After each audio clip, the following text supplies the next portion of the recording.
রূপপুর বিদ্যুৎ প্রকল্প থেকে $500 কোটি আত্মসাৎ করা হয়েছে বলে খবর প্রকাশিত হয়েছে। শনিবার গ্লোবাল ডিফেন্স কর্পের এক প্রতিবেদন থেকে এমন তথ্য জানা যায়।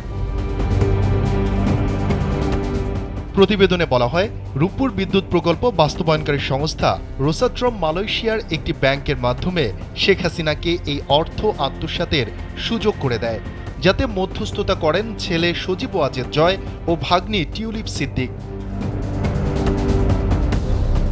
গ্লোবাল ডিফেন্স কর্পের প্রতিবেদনে আরও বলা হয়, রাশিয়ার সহযোগিতায় বিদ্যুৎ কেন্দ্রটি নির্মাণে খরচ ধরা হয় $1265 কোটি, প্রয়োজনের তুলনায় যা অনেক বেশি, যাতে মালয়েশিয়ার একটি ব্যাংকের মাধ্যমে শেখ হাসিনাকে এই বাজেট থেকে $500 কোটি বা বাংলাদেশি মুদ্রায়, যার পরিমাণ দাঁড়ায় 59,000 কোটি টাকা, তা আত্মসাতের সুযোগ করে দেয় প্রকল্প বাস্তবায়নকারী সংস্থা রোসাট্রম। দেশের যে কোনো প্রান্ত থেকে অনলাইনে নিজেকে দক্ষ করুন ক্রিয়েটিভ আইটি ইনস্টিটিউটের সাথে। প্রতিবেদনে বলা হয়, নিজের ভাগ্নে টিউলিপ সিদ্দিকের মধ্যস্থতায় রাশিয়ার সঙ্গে এই চুক্তি করেন তৎকালীন প্রধানমন্ত্রী শেখ হাসিনা।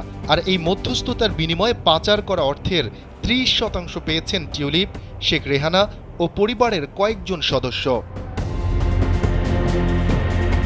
2013 সালে রাশিয়ার প্রেসিডেন্ট ভ্লাদিমির পুতিনের সঙ্গে শেখ হাসিনার সাক্ষাতের সময় সঙ্গী ছিলেন টিউলিপ সিদ্দিক।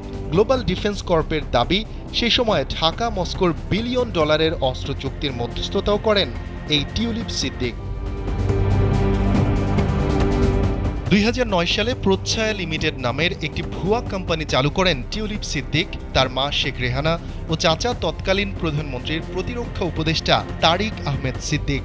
যুক্তরাষ্ট্রের জুমানা ইনভেস্টমেন্ট নামে তাদের একটি কোম্পানি রয়েছে বলেও প্রতিবেদনে উল্লেখ করা হয়েছে।